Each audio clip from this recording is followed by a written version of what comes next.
ini perilaku-perilaku yang tidak biasa nih di masyarakat kita. Bahwa pencemaran, hujatan, dan yang paling penting ini ada unsur ya mengungkap data pribadi orang. Ya, nah, ini nanti lebih lanjut kami akan menyampaikan kepada penyidik bahwa ini perilaku ini apakah diperkenankan oleh aturan dan perundang-undangan.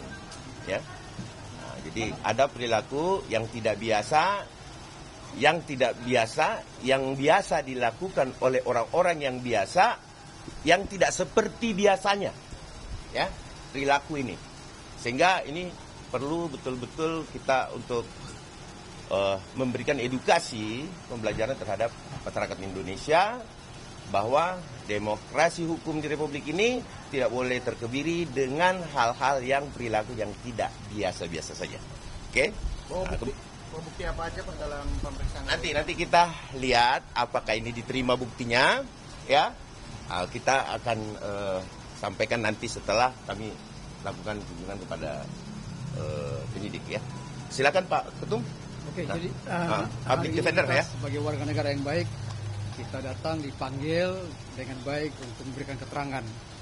Jadi semua keterangan kita akan berikan yang terbaik. Kita akan buktikan bahwa apa yang kita beri adalah benar dan tepat. Dan saya yakin bahwa proses hukum tidak akan bermain-main. Semua akan berjalan dengan baik. Jadi tolong kawali, kita sama-sama kawali apa yang kita laporkan, semua akan berjalan dengan baik. Kita yakin itu karena semuanya sudah disetting begitu rapi sehingga hari ini hari yang terbaik untuk kita buktikan secara hukum. Terima kasih. Pasal-pasal apa aja sih Pak? Silakan. Oke, karena saya yang melaporkan, ya, mewakili organisasi saya, ya. Yang jelas yang advokat public defender, yang jelas yang kami laporkan ini adalah delik umum atau biasanya umumnya disebut delik murni. Delik murni. Ya, yang mana, ya kan, apabila terjadi suatu peristiwa pidana, maka bukan korban dia boleh melaporkan. Contoh pembunuhan. Ya, kalau pembunuhan kan kalau kalian lihat di depan situ ada pembunuhan kan kalian boleh laporkan, betul tidak? Ya, jadi itu deliknya. Jadi jelas ini perlu teman-teman pahamin bahwa yang dilaporkan oleh Pak Jokowi di Polda Metro Jaya itu adalah delik aduannya. Yang kami laporkan adalah delik murninya. Ya. Pasal yang kami terapkan di sini adalah pasal 160, penghasutan. Itu jelas ya. Oke, kenapa kami duga ada penghasutan? Karena si RS itu seolah-olah meyakinkan masyarakat bahwa itu adalah produk palsu. Itu intinya. Ya kan? Itu intinya. Ya, yang kemudian kami jongtokan lagi kepada pasal 28 ayat 2, mempublikasi melalui media. Oke, media online, ya, YouTube ataupun yang lain-lain, ya. Kemudian nanti kami lihat dalam pemeriksaan, pastinya kami akan menambahkan pasalnya, ya. Nah, tapi pasal itu kami belum bisa sampaikan sekarang, ya. Kami belum bisa sampaikan karena nanti pada saat pemeriksaan aja. Nah, pada saat pemeriksaan kita akan lihat memang apabila ada terkait terhadap unsur yang nanti kami mau nambahkan pasalnya, maka kami akan tambahkan. Oke? Ada yang mau ditanyakan? Silakan teman-teman. Intinya bahwa pasal yang kita terapkan adalah pasal-pasal yang memang delik murni, ya, absolute offenses, ya, absolute offenses. Jadi berbeda antara kuasa hukum Pak Jokowi dengan kami, advokat public defender, kita menerapkan pasal yang pastinya absolute offenses. Ya, ini untuk penambahan pasalnya. Itu bocorannya ya. Tapi nanti kita akan sampaikan setelah perkembangan pemeriksaan. Pak, Oke, ada lagi? Tapi dalam laporan ini apakah sudah sowan ke pihak atau ke Pak Jokowi sendiri Pak terkait laporan? Ini pertanyaan bagus nanti yang jawab ketua umum Ketua umum tuh. yang jawab. Nah, itu rencananya tuh Pak biasanya memang. Seperti apa tuh? Rencananya kita akan berkunjung kepada korban. Jadi kita akan langsung ke Kota Solo nanti. Ya, sabar menanti. Semua kita akan berikan informasi yang tepat. Hari ini, itu aja ya. bukan hari ini pertemuan sama Jokowi, bukan Jokowi. Nanti Pak Ketum kita akan mengatur waktunya. Pastinya kita akan atur waktunya.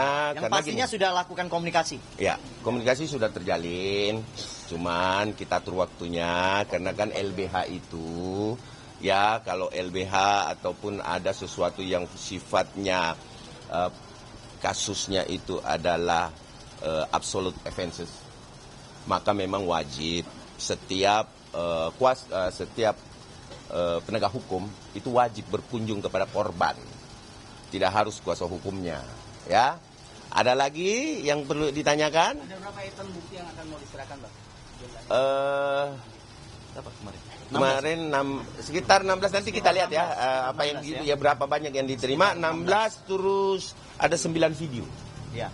Yang kami anggap itu masuk dalam tindak delik murni, ya, atau absolute offense. Ya. Kalau ada tadi disebutkan kan tidak biasa-biasa saja. Ya. Nah, memang dampaknya apa, Bang? Buat mungkin di sini melihat masyarakat mungkin dari Peradi Bersatu sendiri dan mungkin dari kawan-kawan advokat. Nah, ini menarik. Ini saya suka nih pertanyaan ini. Nah, jadi gini. Pertanyaannya masuk semua nih. Jadi kenapa ada apa sih dampaknya? Dampaknya adalah hari ini saya menjadi ragu sebagai warga negara Republik Indonesia terhadap keaslian ijazah Jokowi. Hari ini saya menjadi ragu. Kawan-kawan yang berdiri di sini, teman-teman advokat public defender merasa ragu. Tapi kami yakin betul 90% proses yang terjadi di TPU, laporan TPUA di Mabes Polri, dan kami yakin betul bahwa ijazah itu asli. Kenapa? Karena kami lihat dan kami telaah juga beberapa hari ini.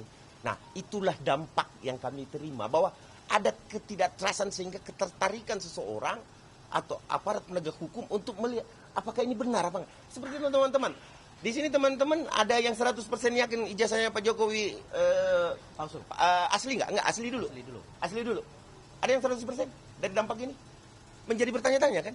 Nah, ini pertanyaan ini adalah pertanyaan ini yang membuat kami, ini adalah perilaku yang tidak biasa. Kalau itu asli dan itu sudah dinyatakan oleh lab sampai kemanapun di laboratorium, uji kertas dan lain sebagainya, serta foto dan lain sebagainya, bahwa itu asli, saya yakin kok pihak pembenci Jokowi atau orang-orang yang memang menaruh kebencian terhadap Bapak Joko Widodo, ya, yang memang betul-betul saya anggap perilaku tidak biasa yang biadab, ya, bisa dikutip gitu, bahwa ini perilaku yang biadab, bahwa ketika kemudian Pak Jokowi tidak memiliki kebaikan, ingatlah dia pernah memimpin kita loh 10 tahun, ya, 10 tahun, dan itu tidak terjadi gejolak apa-apa, dan perkembangan 11-5% yang saya lihat dari beberapa media juga ada kan perkembangan, termasuk inflasi, tidak mampu menekan dan lain sebagainya, dan membayar utang kita. Ini harusnya kita hargai. Walaupun demikian Pak Joko Widodo itu mantan presiden loh, ya, presiden ke-7 loh, ya. Kenapa presiden ke-6, presiden ke-5, presiden ke-4 kok nggak masalah ya? Kok nggak ada perilaku yang tidak biasa terhadap mereka ya? Ada apa ya di Republik ini? Ada yang sedang tidak baik-baik saja, atau ada orang yang memang menanam dendam atau kebencian secara personal sehingga mengembangkan perpecahan di antara masyarakat kita. Udahlah, marilah kita bangun Republik ini bersama-sama dengan baik, santun dan penuh tanggung jawab yang baik. Saya rasa pemerintahan Prabowo Gibran, kita lihat ke depannya banyak sekali program-program unggulan yang itulah yang harusnya kita protes ketika kemudian program-program itu betul-betul tidak berjalan sesuai dengan apa yang kita inginkan gitu. Ya, ada lagi? Bang, tadi Ya. dari tim Jokowi, kalau dari dialog audiensi dengan teman-teman Belum. Ini kan Itu masih tahap ini awal tahap ini. awal ya. Tahap awal saya minta Kan kita Ya, pelapor, lanjut. ngapain kita kucuk-kucuk datang ke PH daripada RS? korban Untuk apa? harusnya. Ya kan, kita ini Harusnya kan korban. pelapor. Harusnya korban. Ya kan, dan kita sudah menyerahkan kepada negara. Jadi polisi itu mewakili kepentingan kita, kepentingan pelapor. Jadi sebenarnya nggak usah kita, nanti polisi ketika memanggil ya pengacara mereka lah, RS itulah nanti datang ke sini. ya kan, untuk memberikan misalnya surat penundaan atau apapun itu, ya itulah kepentingannya pengacara ya dalam mewakili kliennya gitu. Tapi kami pastikan laporan ini akan lebih cepat dari Polda Metro Jaya, saya pastikan itu. Dan satu lagi ya, saya mau kasih tahu teman-teman, implikasinya ini besar sekali. Karena kenapa? Satu, keluarga saya yang tadi mau kuliah di UGM jadi ragu. Jadi nggak usah lah, nanti palsu pula ijazahnya kan gitu. Ya, terus yang kedua, kalau terus diyakinkan masyarakat, ya, ini perlu dicamkan ini ya, diyakinkan masyarakat bahwa ijazah Pak Jokowi itu palsu oleh RS dan kawan-kawan, besok-besok udah yang lamar jadi presiden SMA pun udah bisa. Kan gitu kan? Kalau mereka faktakan terus, seolah-olah ini palsu, masyarakat semua yakin. Kalau gitu nggak usah ada yang kuliah lagi lah. Kalian teman-teman nggak usah kuliah, SMA pun bisa jadi presiden kok besok-besok. Nah itu implikasinya besar sekali. Ya, besar sekali implikasinya. Itu demikian dari saya. Ada lagi tambahan?